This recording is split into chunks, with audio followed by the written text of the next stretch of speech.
Eetris on uudised ja stuudios Rohke Develak. Julgeoleku teemadel. Euroopa peab kiiremas korras Ukraina rahuprotsessis haarama initsiatiivi ja kiiresti tegutsema, ütles täna hommikul puhkusel viibiv peaminister Kristen Michal. Enam ei ole aega, et päevagi kaotada ja aeg on kõrvale heita kõik muu peale julgeoleku, lisas puhkusel viibiv kaitseminister Hanno Pevkur. Kogu Euroopa peab nüüd suutma ennast kokku võtta ja tegudele asuda, toonitas puhkusel viibiv siseminister Lauri Läänemets. Vaatamata ärevatele aegadele on Eesti kaitstud, sest kui kellelgi peaks tekkima kunagi soov Eestit rünnata, siis see plaan kukub läbi, sest kõik on puhkusel ja kedagi ei õnnestu leida, märgib valitsuse korraline teade. Ja välismaalt. Ameerika Ühendriikide Vabariiklike partei sõlmis eile koostööleppe Vene Föderatsiooni valitsusparteiga Ühtne Venemaa. Kahe suurriigi suurparteid on viimasel ajal lähendanud maailmavaatelistes küsimustes määrani, mis sellise koostööleppe sõlmimise võimalikuks tegi, märgib Vabariikliku partei pressiteenistus. Teade on toonud arvukalt vastukaja ka rahvusvahelises kogukonnas, ka Eestis. Kommenteerides arenguid on EKRE juhatuse teade märkinud, et paljudel parteidel üle maailma on Ühtse Venemaaga koostööleppe sõlmitud ja seda kaalub ka EKRE, sest üldises jutupunktis on sarnasusi selliseks koostöövormiks piisavalt palju ja Eestis ei olegi praegu kellelgi Ühtse Venemaaga koostöölepingut.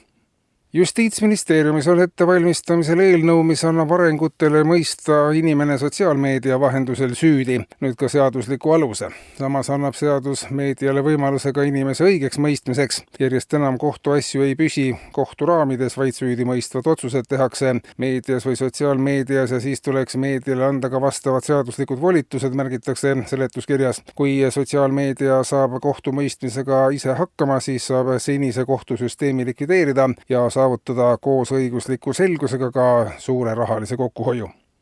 Ja kallutatud uudiseid. Eile viis politseipatrull spetsialistide hoole alla keskealise meeskodaniku, kes külitas prokuratuuri ees. Politseipatrullile rääkis mees, et tuli sõbra sünnipäevalt, komistas ja Riigiprokuratuuri hoonet seejärel silmitsedes jäi talle mulje, et see on kallutatud. Katsed näitasid, et kui olla parema külje peal, siis on prokuratuur kaldu vasakule. Kui olla vasaku külje peal, siis paistab jälle, et on paremale kaldu. Kui olla selili, siis oli prokuratuur tagurpidi, nii et pea hakkas ringi käima. Kõhuli asendis oli kõige parem, siis ei olnud prokuratuuri näha, aga kuulmise järgi otsustades tundus otse. Kõige hullem oli olukord politseinikega, kes tundusid olevat kummargil. Mees lubas 2 nädala pärast kontrollida ka püsti olles, sest kuulu järgi pidi siis prokuratuuriga olema enam-vähem korras, aga seni ei ole selleks tehnilistel põhjustel võimalust olnud.